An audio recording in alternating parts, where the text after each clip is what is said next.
Bab 81 dan 82. Dendam yang terbalaskan. Christine tersenyum miring saat dia menemui wanita menyebalkan ini. Ivana bukan hanya memiliki satu kesalahan padanya, tapi wanita itu memiliki banyak kesalahan. Menggunakan lingeri di apartemen sang kekasih, coba menjebak dengan obat perangsang. Dan sampai detik ini terus mengusik kekasihnya. Dengan banyak kesalahan tersebut, kini Christine tak akan segan untuk membalas dendam. Dan melihat Christine di hadapannya, awalnya Ivana memang terkejut, namun lambat laun dia tersenyum juga. Hampir saja Ivana lupa bahwa Christine juga bekerja di perusahaan ini, hanya sebagai karyawan kontrak. Karyawan dengan kasta paling rendah. "Hai juga, Christine," balas Ivana, dagunya terangkat naik, seolah sedang menunjukkan bahwa dia berada di atas Christine. "Kak Ivana mau apa datang ke sini? Sudah bertemu dengan Pak Rafli?" tanya Christine. Dia tidak bisa memanggil sang dosen dengan sebutan sayang karena tak jauh dari mereka ada sang sekretaris. Christine tidak ingin menguak rahasianya sendiri untuk melawan wanita ini, jadi Christine pilih untuk menggunakan cara yang cantik. "Apa, Pak Rafli? Oh iya, aku lupa, kamu hanya kekasih rahasianya," balas Ivana. Dia sedikit mendekat dan mengucapkan kalimat itu dengan berbisik. Sama seperti Christine, Ivana pun tidak ingin rahasia ini terkuak. Biarlah semua orang tahu bahwa saat ini Rafli masih sendiri, dan saat Rafli mengumumkan tentang hubungannya, maka wanita itu adalah dia. "Aku datang untuk meminta maaf pada Rafli tentang di apartemen waktu itu. Aku juga ingin meminta maaf padamu Christine, karena telah lancang," ucap Ivana lagi, mulai menjalankan rencananya yang telah dia susun matang. Ivana sudah bertekad untuk mendapatkan simpati dari Rafli, jadi dia juga harus menggunakan Christine sebagai alat.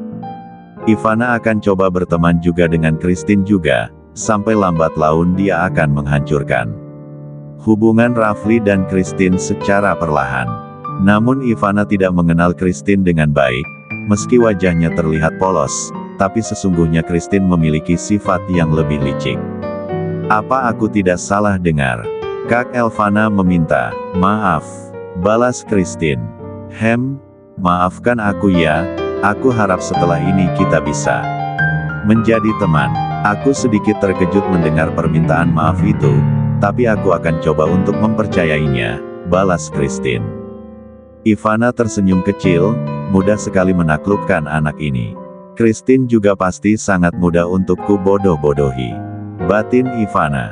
"Boleh aku menyimpan nomor ponselmu?" pinta Ivana kemudian, dan Christine langsung menganggukkan kepalanya dengan cepat. "Tentu saja boleh," balas Christine pura-pura antusias. Akhirnya mereka berdua saling bertukar nomor ponsel. "Ayo, aku akan mengantar Kak Ivana untuk turun ke bawah," ucap Christine kemudian.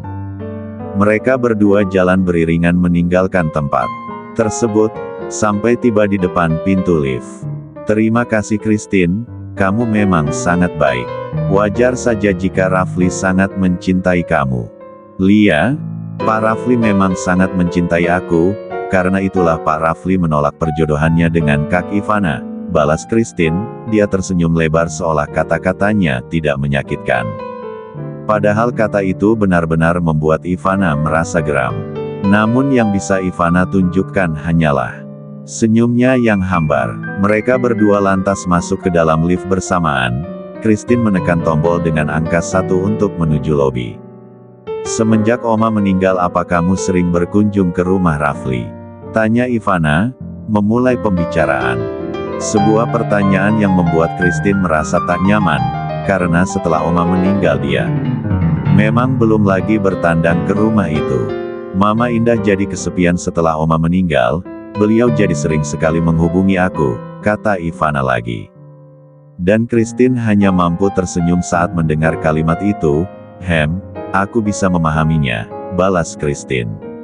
Kemudian, "Terima kasih karena Kak Ivana bersedia menemani Tante Indah," kata Christine lagi. Memposisikan seolah Ivana sedang membantu dia. "Kamu tidak perlu berterima kasih, aku juga senang menghabiskan waktu bersama Mama Indah." Tentu saja aku harus berterima kasih, karena harusnya akulah yang banyak menemani Indah Berta. Karena nanti aku yang akan jadi menantunya. Tapi sekarang aku masih sibuk, jadi Kak Elvana yang tidak punya kerjaan bisa menemani Tante Indah lebih dulu. Aku sangat berterima kasih, balas Christine. Mereka berperang dalam senyuman. Kurang ajar. Christine pasti sengaja mengatakan itu untuk menegaskan bahwa dia yang akan jadi menantu di keluarga Rafli. Dan apa katanya? Aku tidak punya kerjaan. Dasar anak tidak sopan. Geram Ivana, tapi dia hanya mampu mengatakannya di dalam hati. Christine tidak hanya mengantar sampai ke lobi, tapi Christine terus mengantar Ivana sampai ke area parkir. Sampai tiba di mobil putih milik Ivana. Aku sudah mencoba agar kita bisa menjadi teman tapi ternyata aku tidak bisa, ucap Christine kemudian. Dahi Ivana berkerut saat mendengar hal tersebut. Aku paling malas jadi orang munafik dan aku tidak sebaik itu untuk bisa melupakan semua kesalahanmu, kata Christine lagi. Apa maksudmu, Christine? Tanya Ivana pula, yang belum tahu kemana arah pembicaraan Christine. Pasalnya beberapa saat lalu mereka telah saling bicara layaknya seorang teman.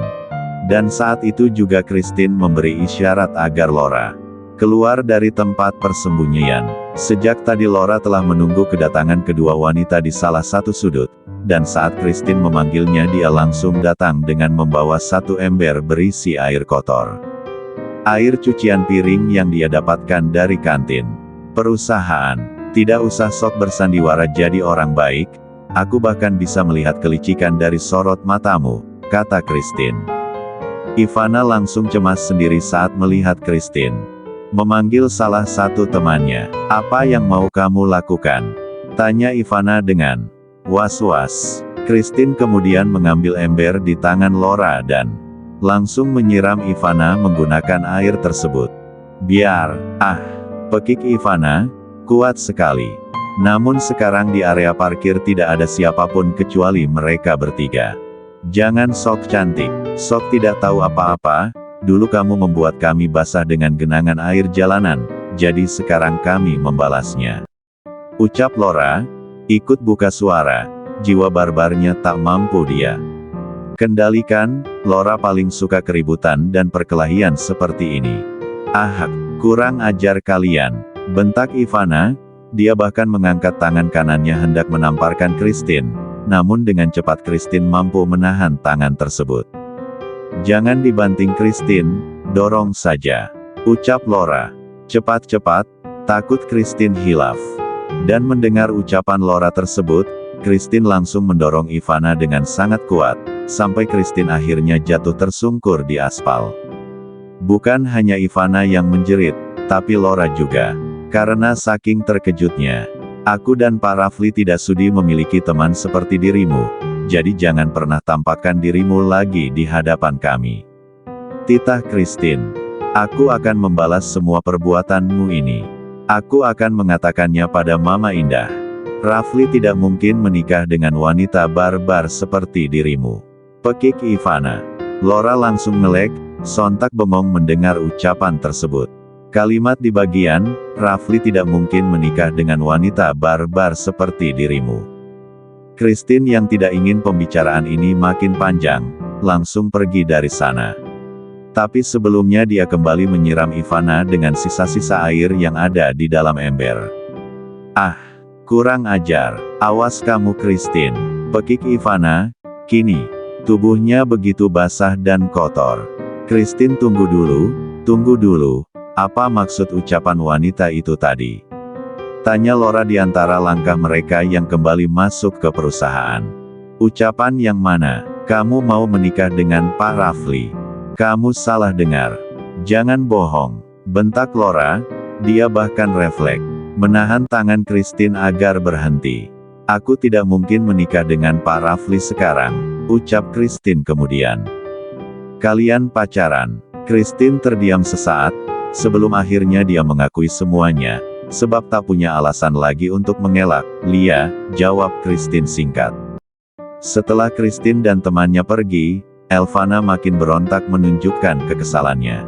Badannya bukan hanya basah, tapi juga bau sambal dan lengket dengan minyak. Entah air apa yang digunakan Christine untuk mengguyurnya, namun ini sangat menjijikkan, sialan. Pekik Elvana, sumpah demi apapun saat ini dia kesal sekali. Jika bisa rasanya Christine ingin dia bunuh saat ini juga atau melempar gadis barbar itu masuk ke kandang buaya. Sampai Christine mati dan mendapatkan pembalasan yang setimpal. Sungguh, Ivana benar-benar marah. Christine, pekiknya lagi tak habis-habis, benci sekali. Dengan perasaan yang begitu geram dia akhirnya bangkit berdiri. Elvana bahkan merasa jijik dengan tubuhnya sendiri. Bagaimana caranya aku pulang? Tidak mungkin aku mengendarai mobil dengan keadaan seperti ini. Ark, kurang ajar. Ivana tidak ingin mobilnya ikut kotor juga, saking kesalnya dia sampai menangis. Tapi Elvana tidak punya pilihan lain. Mau tidak mau akhirnya dia tetap masuk ke dalam mobilnya dengan tubuh yang sudah kotor seperti itu. Bagaimana tidak, Elvana akan semakin malu jika ada orang yang melihatnya dalam keadaan seperti ini. Jangan pikir aku akan diam saja Christine. Aku akan mengatakan semuanya pada Mama Indah. Ku pastikan hubunganmu dengan Rafli akan berakhir.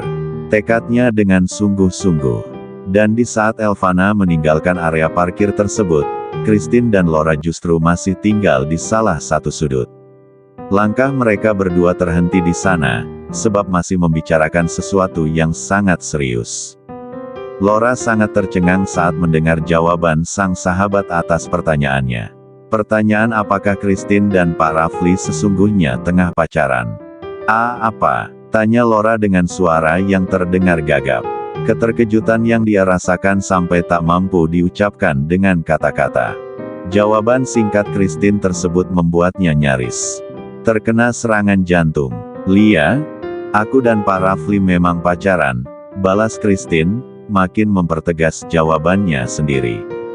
Tak hanya dengan kata-kata, Christine bahkan menunjukkan keseriusannya tersebut melalui sorot matanya.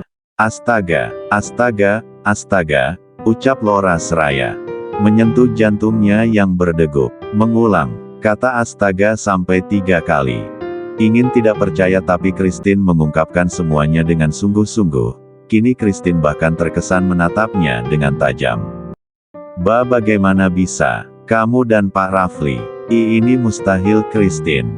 Dia itu dosen kita, ucap Laura, masih saja bicara dengan gagap. Jangan tanya kenapa bagaimana bisa. Pokoknya yang jelas aku dan Pak Rafli memang pacaran. Dan satu lagi, aku ingin kamu merahasiakan tentang hal ini. Kenapa harus rahasia-rahasia segala? Apa kamu malu memiliki pacar yang tua? Apa katamu? Pak Rafli tidak tua, dia berharisma dan tampan. Laura makin mendelik saat mendengar Christine membela pria itu. Saking terkejutnya Laura dia sampai limbung, tubuhnya nyaris jatuh karena tak kuasa berdiri. Kakinya terasa gemetaran, namun dengan sekuat tenaga dia tetap berdiri dengan tegap.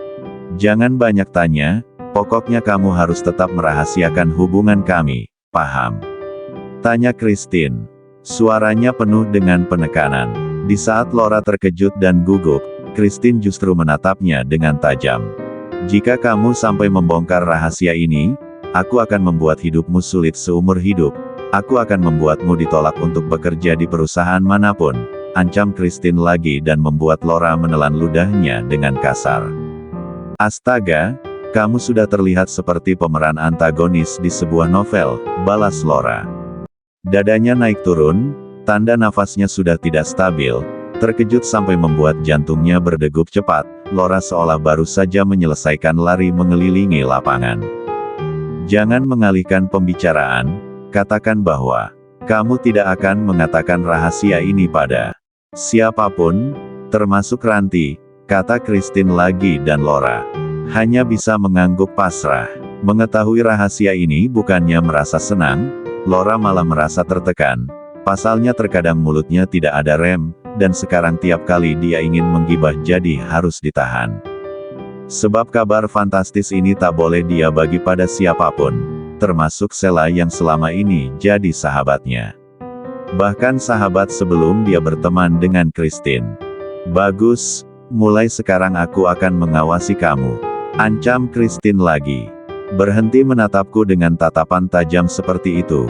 Kamu benar-benar menyeramkan. Balas Laura, karena gugup dia jadi membentak juga seperti ini. Christine tak mengindahkan pertanyaan itu, dia tetap menatap Laura dengan kedua matanya yang lebih sipit. Apa wanita yang tadi mantan kekasihnya Pak Rafli? Tanya Laura kemudian. Aku tidak akan menceritakan apapun padamu, balas Christine, lalu pergi lebih dulu dari sana.